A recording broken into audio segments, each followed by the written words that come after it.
The smell of mesquite smoke hit me before I even saw it. A thick haze of barbecue smoke curled into the sky, mingling with the distant laughter of strangers. My land, my peaceful stretch of green pasture and rolling hills, was suddenly a chaotic scene of folding tables, expensive grills, and crystal wine glasses clinking together. I squinted, trying to process the sheer audacity of what I was looking at. A full-blown, high-society barbecue party was taking place, right in the middle of my farm, and I sure as hell hadn't invited anyone. A woman in an oversized sun hat and designer sandals stood in the center of it all, a cocktail in one hand and a clipboard in the other, barking orders like a general surveying her troops. Karen. Of course it was Karen, the self-appointed queen of the HOA from the suburban neighborhood a few miles away. The woman who had once tried to tell me what color I should paint my barn, despite my land not even being part of her jurisdiction. And now, here she was, commandeering my property like she owned the deed.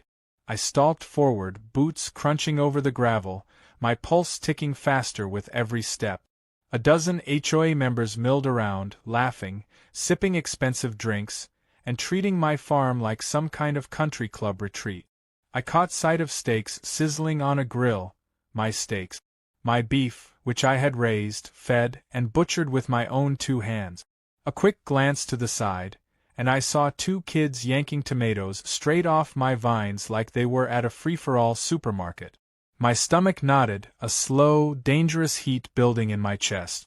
"Excuse me," I said, loud enough to cut through the chatter. Heads turned. Karen blinked at me, as if only now noticing my existence. Her expression flickered with the briefest hint of irritation, like I had just rudely interrupted her personal vacation. "Oh, Jake," she said, her voice dripping with artificial sweetness. "So glad you could finally join us. Isn't this just wonderful?" I stared at her, trying to decide whether she was joking or just that completely detached from reality. "What the hell is going on here?" I asked, keeping my voice steady, though my fists clenched at my side. Karen sighed dramatically and waved a hand. "Oh, don't be so tense. We're just having a little neighborhood get-together. You know, bringing the community together, enjoying some good food in the great outdoors." "In the great outdoors?" I repeated, my voice low. "Karen, this is my land." She gave a light, tinkling laugh, as if I had said something adorably naive. "Well, it's not like you're using it. It's just sitting here, all this space. It would be such a shame not to share it." I took a slow breath, trying to keep the sharp edges of my temper from snapping. "You didn't ask." "Oh, come on, Jake. Do we really have to be so formal? We're all neighbors here. It's just a friendly little barbecue." She gestured broadly at the tables, the platters of food, the massive spread that looked like a 5-star catering company had set up shop in my backyard. "We even brought all our own supplies." I lifted an eyebrow and gestured toward the grill. "That's my beef." Karen's smile faltered for half a second, but she quickly recovered. "Well, yes, but it's just a few cuts, nothing major." "I mean, you have so much, don't you?" My teeth pressed together so hard my jaw ached. "And my vegetables?" I nodded toward the scattered piles of freshly picked produce, the tomatoes, peppers, and herbs that had taken months of care and labor to grow, now being plucked without a second thought by strangers in designer clothes. Karen shrugged. "Jake, really, it's not a big deal. It's just food. We'll be done in a few hours, and you won't even know we were here." I let out a short, humorless laugh. "Oh, I'll know." She sighed again, this time with clear exasperation. "I don't understand why you're making such a fuss about this. This is why community cooperation is so important. You need to learn to be more neighborly." Neighborly? I turned the word over in my head, tasting the sheer audacity of it. Karen had just waltzed onto my property, helped herself to my food, and now had the gall to lecture me on neighborly behavior. I could feel the tension humming under my skin like a live wire. Then, slowly I relaxed. My hands unclenched, my shoulders dropped, and a smile stretched across my face. Karen narrowed her eyes. What? I shook my head. Nothing. You're right. I should be more neighborly. Her suspicion deepened, but she was too smug, too certain of her own entitlement to see what was coming. I pulled out my phone and made a single call. 15 minutes later, the first trucks arrived. Then another. And another. Big, dust-covered farm trucks, loaded with the hungriest, roughest, most hard-working men and women I knew. My crew. My farmhands. The ones who worked from sunup to sundown, hauling, lifting, sweating, and burning calories at a rate Karen's delicate HOA members couldn't even comprehend. One by one, they climbed out, stretching their arms, sniffing the air. "Smells good," one of them said, grinning. "Real good." Karen stiffened as the first farmhand grabbed a plate and piled it high with food. Then another. Then another. The HOA members shifted uncomfortably, their polite laughter turning to nervous silence as my people, my family, descended on the barbecue like wolves on a fresh kill. I stood back, arms crossed, watching as the food disappeared at an alarming speed. Karen sputtered, stepping forward. Wait, hold on. Who are these people?" I gave her my best innocent look. "Oh, just some good neighbors. Thought I'd invite them to the community event. You know, since we're all sharing."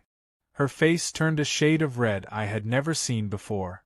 "But they're eating everything." I nodded. "Sure looks like it." A particularly large farmhand took a long swig of Karen's imported wine straight from the bottle, wiped his mouth with the back of his hand, and grinned. "Mighty fine party, ma'am." Karen looked around as if realizing, far too late, that she had completely lost control. I could almost hear the gears in her head screeching as she tried to come up with a way to salvage this disaster. I patted her shoulder. "Enjoy the party, Karen. And next time—" I leaned in, voice dropping to a whisper. "Ask." She opened her mouth, probably to launch into some kind of self-righteous tirade, but I was already walking away, the sound of laughter and clinking plates following me. This was going to be fun. The first sign that things were spiraling out of Karen's control was the sudden, deafening roar of laughter from the farmhands. They weren't the polite chuckles of HOA members exchanging small talk over overpriced wine. No, these were deep-bellied, slap-your-knee, shake-the-table kind of laughs that echoed across the field like thunder. Plates clattered as my crew descended on the food, heaping their portions sky-high with zero hesitation. Steaks disappeared off the grill in seconds, burgers were grabbed 2 at a time, and trays of sides vanished as if devoured by a pack of starving wolves. Karen stood frozen, her mouth opening and closing like a fish gasping for air. Her neatly curated event, an elegant, suburban socialite's version of a rustic barbecue, was rapidly turning into something she hadn't planned for. My farmhands were in full force, and they weren't holding back. One of the older ranch hands, a burly guy named Dale, took a massive bite out of a steak, barely bothering with utensils. "Damn, this is some good beef," he said, mouth half full. "Best I've had in years." A younger farmhand, Ricky, slapped his shoulder and grinned. "That's because it's Jake's beef. None of that store-bought, pre-packaged crap." Another farmhand, Marta, balanced a plate that was practically a mountain of food. She whistled as she walked past Karen. "Phew, y'all sure know how to throw a feast. Didn't know HOA folks could cook like this." Karen's fingers twitched, her eyes darting wildly across the scene as she tried to process the unraveling of her perfect party. She spun toward me, her voice coming out sharp and strangled. "Jake, you can't just bring people here like this." I leaned against the nearest fence post, arms crossed, enjoying the view. "Sure I can. It's my land, remember? My farm. Just doing what you said, being neighborly." Her jaw clenched so tight I thought she might crack a tooth. "But they're eating everything." I feigned concern, glancing toward the tables. "Huh. Looks like they are. That's a real shame. You should have planned for a bigger crowd." Karen spun back to her HOA guests, clearly hoping for backup, but they were just as shell-shocked as she was. The once composed suburbanites now clung to their plates like lifelines, eyes darting around as if they had stumbled into some kind of survival scenario. A man in a pastel pink polo tried to shield his plate as two farmhands reached for the same platter of ribs. Another woman gasped when a ranch hand casually grabbed an entire bottle of her expensive wine, popped the cork, and took a hearty swig straight from the bottle. The music shifted. Somewhere in the chaos, one of my guys had pulled out a banjo and started strumming. Another one, old Billy Joe, clapped his hands and let out a holler before breaking into a full-on country song. The mood shifted from an upscale, controlled social event to a raucous, full-fledged hoedown. Some farmhands started stomping their boots to the beat, while others clapped along, turning the manicured green lawn into a makeshift dance floor. Karen let out a strangled noise somewhere between a shriek and a gasp. "Stop this! Stop this right now!" Nobody stopped. If anything, the energy ramped up. Two of my guys started a friendly wrestling match right in the middle of the party, tumbling across the grass as the HOA members recoiled in horror. Someone grabbed a few chairs and started a round of arm wrestling. Someone else tried to teach an HOA guest how to two-step, only for the man to stumble backward into a table, knocking over an entire tray of appetizers. Karen's hands balled into fists, her face turning a furious shade of red. "This is a disaster," she hissed. I tilted my head, pretending to think. "Depends on who you ask. My guys seem to be having a great time." She whirled toward her remaining guests, eyes pleading. We can salvage this. Just stick to our side of the party," she stammered, forcing a smile that looked more like a grimace. But her guests weren't listening. A few of them were already sneaking toward their cars, clutching purses and jackets like they were fleeing a crime scene. Others stood frozen in place, trapped between wanting to leave and being too polite to make a run for it. And then came the final blow. Big Joe, one of the largest guys on my crew, grabbed the last burger from the grill and let out a satisfied sigh. "Well, looks like we cleaned out the food." He smacked his lips and turned to Karen. "Got any more, ma'am?" Karen's eye twitched. "No." Joe patted his stomach. "Shame. I could go for another couple of plates." That was it. That was the breaking point. The HOA guests who had been teetering on the edge of staying finally snapped into action. Clutching their empty plates and wine glasses, they made a beeline for the parking lot, muttering hurried goodbyes as they practically sprinted to their SUVs.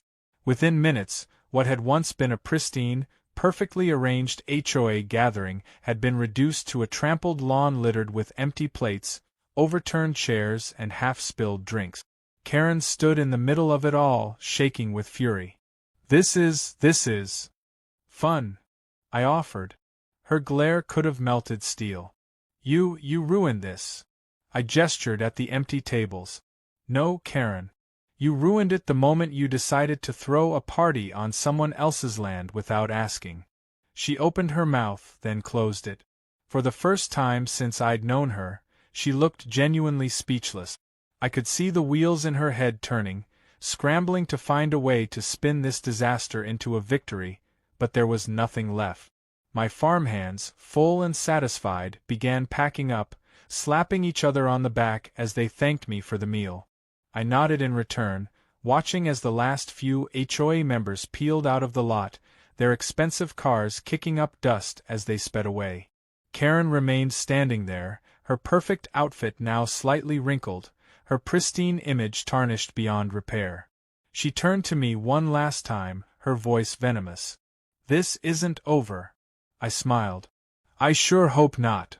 She stormed off toward her car, heels sinking into the soft ground with every furious step.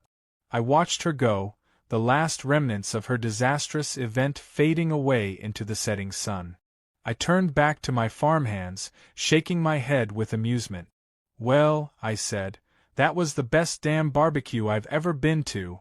They laughed, clapping me on the back, as the final notes of the banjo music drifted into the air. The sun dipped lower over the horizon, casting long golden shadows over the farm. Peace settled back over my land, at least, until Karen came back for round 2. And I had no doubt she would. 3 days passed before Karen made her next move. I expected her to come storming back with another self-righteous speech about community and fairness, but she went silent. Too silent. That was the first sign something was brewing. The second sign was the official-looking envelope I found in my mailbox, stamped with the logo of the HOA. I stood by my truck, tearing the letter open with a flick of my thumb. My eyes skimmed the words, and a slow, disbelieving grin spread across my face. A formal complaint. Karen and her HOA were demanding compensation for disrupting a private event, damaging HOA property, and causing unnecessary distress to community members. My personal favorite part was the estimated cost breakdown. $30,000 for emotional damages, $5,000 for food loss, and another $10,000 for reputational harm. I let out a low whistle, shaking my head. Karen had officially lost her damn mind. She actually believed she could get me to pay for food she had stolen from my farm and damages that never existed. I folded the letter and tucked it into my pocket, already knowing how this was going to play out. I called my lawyer, a no-nonsense guy named Doug who had seen his fair share of HOA drama over the years. I read him the letter over the phone, and he chuckled. "That's cute," he said. "You want me to handle it, or do you want to have some fun first?" I grinned. "Oh, I'll handle it. Just get the paperwork ready." The next morning, I made my way into town and walked straight into the county office. It took less than an hour to file an official complaint of my own. Trespassing, theft, property damage. Unlike Karen's flimsy accusations, I had proof. I had security footage of HOA guests taking my food, video clips of them pulling vegetables straight from my garden, and enough eyewitnesses to fill a courtroom. I made sure Karen got her copy of my legal response that afternoon, along with an invoice. $35,000. The exact amount it would have cost to cater a private event for 100 people using my farm's produce and livestock. If Karen wanted to play dirty, I'd show her how the real world worked. By the next day, word had spread.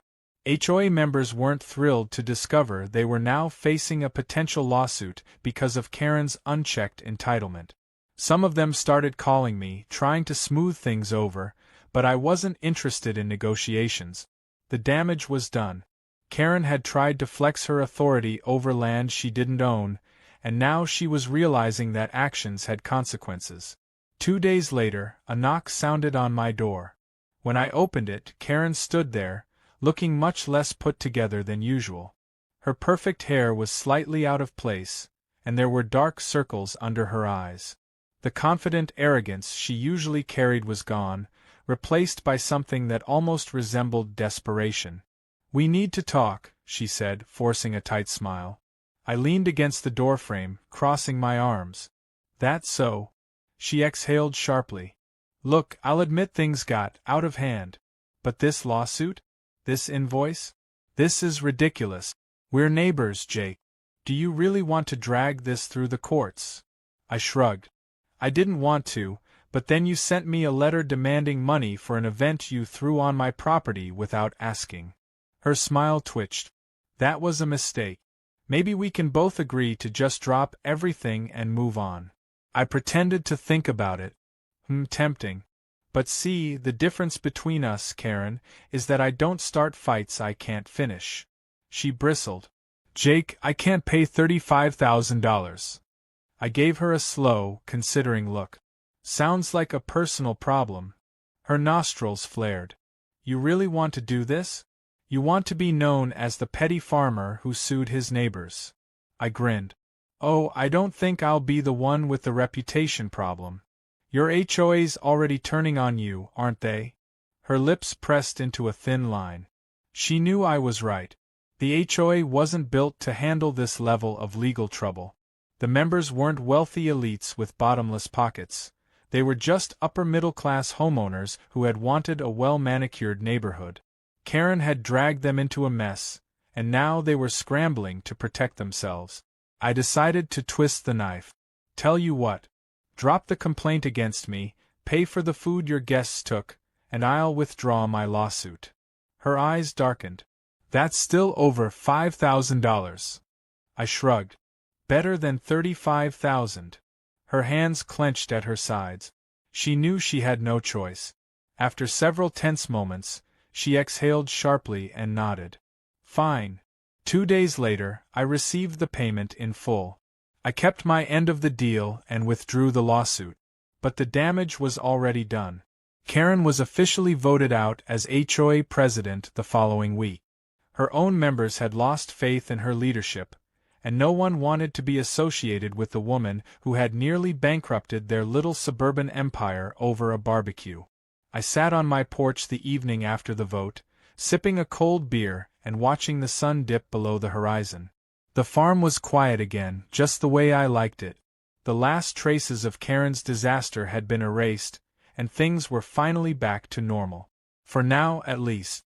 I had no doubt she'd come up with some new scheme down the road, some new way to try and assert her control over a world she didn't actually own. But now, she knew something she hadn't understood before. My land wasn't just empty space waiting to be used. It wasn't a free-for-all, and it sure as hell wasn't hers to take. Next time, she wouldn't make the mistake of underestimating the farmer who refused to be pushed around.